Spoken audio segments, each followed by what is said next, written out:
ప్రభుత్వం మరి ఏదో చేయలేదనేటువంటి చూపించే ప్రయత్నానికి వాళ్ళు ఒక కుక్కుడప్ స్టోరీ తయారు చేసి కన్వీనియంట్ గా కొన్ని విషయాలను మాత్రం పెట్టి ఎక్కడైతే రాష్ట్రం అద్భుతమైన ప్రగతిని సాధించిందో, ఎక్కడైతే ఇవాళ డెట్ టు జిఎస్డిపి రేషియో చూపియాలి, ఎస్ఓఆర్ చూపియాలి, అదేవిధంగా క్యాపిటల్ ఎక్స్పెండిచర్ చూపియాలి, ఇవన్నీ కన్వీనియంట్ గా తప్పించేటువంటి ప్రయత్నం చేసినారు అధ్యక్ష. ఈరోజు రాష్ట్ర ఆర్థిక పరిస్థితి పటిష్టంగా ఆరోగ్యకరంగా ఉందని అనేక రాజ్యాంగబద్ధ సంస్థలు నివేదికలు తేల్చి చెప్తా ఉంటే, ఈరోజు కాంగ్రెస్ ప్రభుత్వం మాత్రం ఆర్థిక పరిస్థితిపై అవాస్తవాలను ప్రచారం చేస్తూ ఉంది.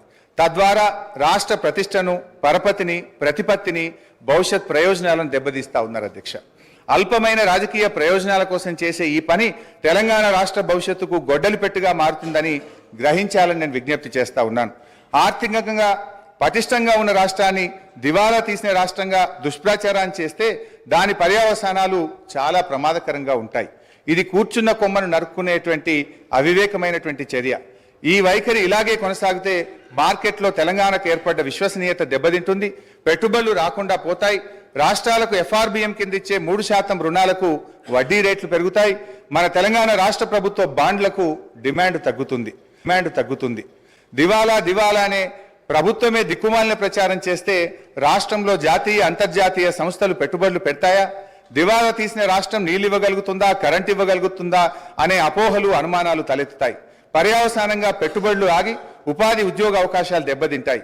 ఎన్నికల ప్రచారంలో ఇదే గోబల్స్ ప్రచారం చేశారు. సరే, ప్రతిపక్షంగా ఉన్నప్పుడు అధికారం కోసమో మా మీద బురద జల్లారని మేము అర్థం చేసుకుంటాం. కానీ ఇవాళ మీరే ప్రభుత్వంలోకి వచ్చి రాష్ట్ర భవిష్యత్తును దెబ్బతీయడం అవివేకం, అన్యాయం, మూర్ఖత్వం. ఇది మూఢత్వం. నూతనంగా ఏర్పడినటువంటి రాష్ట్రం బాలారిష్టాలను అధిగమించింది. పెద్ద నోట్ల రద్దు, ఆర్థిక మాంద్యం, కరోనా వంటి సంక్షోభాలను తట్టుకొని బలీయమైన ఆర్థిక శక్తిగా తెలంగాణ నిలిచింది. కేంద్ర వివక్షను తట్టుకొని సొంత వనరులను సమీకరించుకొని అద్భుతమైన ప్రగతిని, సంక్షేమాన్ని ప్రజలకు అందించింది. కరోనా మహమ్మారి దెబ్బకు యావత్ ప్రపంచ ఆర్థిక వ్యవస్థ తలకిందులైనటువంటి తరుణంలో రాష్ట్రంలో ఆదాయం తగ్గి ఖర్చులు పెరిగిన సమయంలో కూడా ఆ సంవత్సరం వానాకాలం పంట కోసం రైతు బంధు సహాయాన్ని సీజన్ కంటే ఆ రోజు మేము అందించినామని చెప్పి మీకు గుర్తు చేస్తా ఉన్నాను అధ్యక్ష. ఆ ఒక్క సంవత్సరమే కాదు అధ్యక్ష, ఇప్పటి వరకు ఈ రాష్ట్రంలో 11 విడతల దాదాపు 72,000 కోట్ల రూపాయల రైతు బంధు సహాయాన్ని ఎప్పుడు కూడా పంట కాలానికి ముందే రైతులకు ఉపయోగపడే విధంగా అందించినామనేటువంటి విషయాన్ని గుర్తు చేస్తున్నాం.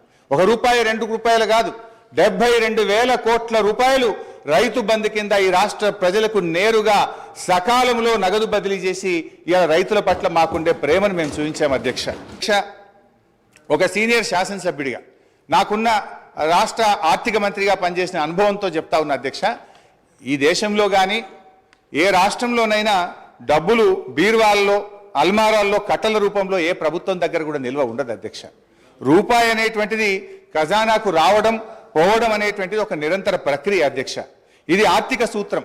ఈ చక్రం కదిలితేనే ఆర్థిక వ్యవస్థ ఆరోగ్యంగా ఉంటుంది. భారతదేశం ఏర్పడినప్పటి నుంచి ఇప్పటి వరకు ఏ రాష్ట్రంలోనైనా ఇవాళ ప్రభుత్వాలకు పన్నులు, పన్నేతర మార్గంలో ఆదాయం సమకూరుతుంది. ఇవాళ చిప్ప చేతికి ఇవ్వడం వలన దివాలా తీయడం అనేటువంటిది శుద్ధ తప్పు. అంటే 2014లో మేము అధికారంలోకి వచ్చినప్పుడు కూడా మేమేమో మాట్లాడలేదే, ఆ రోజు ఖజానా ఖాళీ అని మేమెక్కడ మాట్లాడలేదే. తెలంగాణని అగ్రగామి రాష్ట్రంగా నిలబెట్టాలనే తపనతో మేము పనిచేసినాం. పగతనాన్ని పక్కన పెట్టి అధ్యక్ష ప్రతిసారి ఇప్పుడు నేను గౌరవ సభ్యుని అడుగుతాను. రాష్ట్రం అంటే ప్రభుత్వం అంటే సార్ వారు అడిగిన దాంట్లో ఒక ప్రశ్న చిన్న అంశం కూడా చెప్తాను.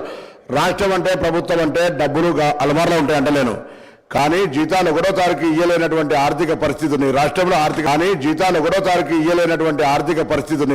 ఆర్థిక పరిస్థితి గురించి చెప్తే ఎందుకు ఆర్భాడతారో తెలియదు. ఆర్భాటానికి, అట్టహాసానికి ఏం ఇబ్బంది లేదు, కానీ వాస్తవంగా ఉన్నటువంటి లెక్కలు తీసుకుంటే మనం ఇవాళ మేము ప్రగతి భవన్ చూపెడతా ఉన్నారు, లేకపోతే డాక్టర్ అంబేద్కర్ భవన్ చూపెడతా ఉన్నారు. పేదల కంటే డబల్ బెడ్రూమ్ బిల్లు గురించి మాట్లాడతలేరు అధ్యక్ష. ఈ రోజు మా దగ్గర హుస్నాబాద్ సంబంధించి పోతే మున్సిపాలిటీకి సంబంధించినటువంటి అధికారులు ఈ ఇంట్లో ఉంటే చనిపోతామని బోర్డు పెట్టారు. అయినా కూడా ఆ ఇంట్లో నివసించవచ్చు, కానీ ఇటువంటి వారు కూడా డబుల్ బెడ్రూమ్ ఇవ్వలేదు అధ్యక్ష. ఇది వాళ్ళ ప్రభుత్వం యొక్క. అంతేకాదు ఇలా దాని లెక్క చెప్తా ఉన్నారు. ఇవాళ 1,25,000 రూపాయలు నేను బలహీన వర్గాల శాఖకు సంబంధించిన మంత్రిని ఇవాళ అధికారికంగా లెక్కలతో చెప్తా ఉన్నా. 1,25,000 రూపాయలు గురుకులంలో ఉన్నటువంటి చదువులకు ఇస్తా ఉన్నారు. 55,000 రూపాయల దారిలో ఇచ్చేటువంటి బడ్జెట్తో పాటుగా 55,000 రూపాయల బడ్జెట్ 55 రూపాయలు ప్రతి విద్యార్థి కూడా వచ్చేటువంటి పరిస్థితులు చెప్పేది మాత్రం 1,20,000. ఆర్భాటం పేరు ఎన్ని రోజులు నడుపుతారు అధ్యక్ష? ఆర్భాటం పేరు ఎన్ని రోజులు నడుపుతారు అధ్యక్ష?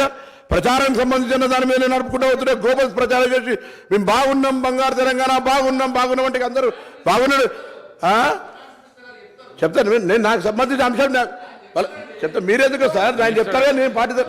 చెప్తా. మీరెందుకు సార్ ఆయన చెప్తారా నేను పాటిదా? మినిస్టర్ గారు హరీష్ రావు గారు.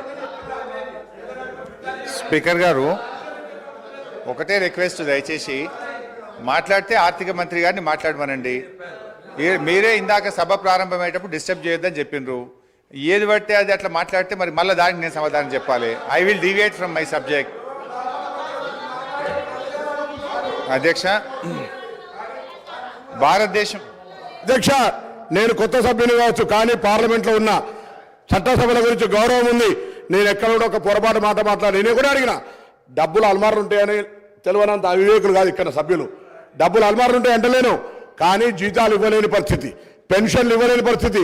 ఇటువంటి పరిస్థితి ఉంటే రిటైర్ ఉద్యోగులు పెన్షన్ల కొరకు చుట్టూ తిరిగేటువంటి పరిస్థితి, రిటైర్ ఉద్యోగులు పెన్షన్ల కొరకు చుట్టూ తిరిగేటువంటి పరిస్థితి, ఇవాళ ఇన్స్టాల్మెంట్ల మీద ఇచ్చేటువంటి పరిస్థితి. మీరు ఒక ఇల్లు నేను చెప్తే నేను ఎక్కడో చెప్తలేను.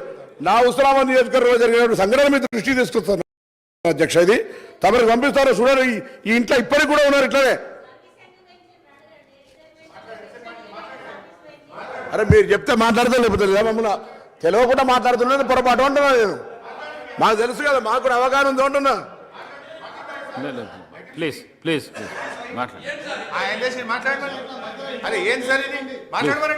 ప్లీజ్ మాట్లాడండి హరీష్ రావు. ప్లీజ్ మాట్లాడండి.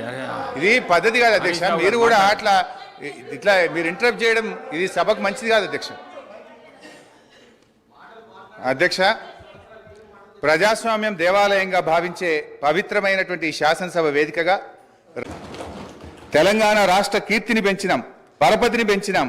ఇప్పుడున్న కాంగ్రెస్ ప్రభుత్వానికి తెలంగాణ హృదయం లోపించడం వల్లనే ఆర్థికంగా ఆరోగ్యంగా ఉన్నటువంటి రాష్ట్రాన్ని కేవలం రాజకీయ లబ్ధి కోసం అప్పుల రాష్ట్రంగా, దివాలా రాష్ట్రంగా, ఒక బీమారు రాష్ట్రంగా సృష్టించేటువంటి ప్రయత్నం చేస్తూ ఉంది.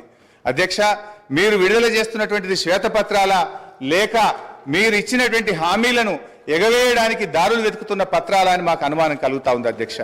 మేనిఫెస్టోలో చెప్పిన 6 గ్యారంటీలు ఇంకా అనేక హామీలు నెరవేర్చలేమనే భయంతో ఎగవేతలకు, కోతలకు రంగం సిద్ధం చేసుకోవడమే ఈ శ్వేతపత్రాల అంతర్యమని మీరు చెప్పకనే చెప్తున్నారనిపిస్తా ఉంది అధ్యక్ష.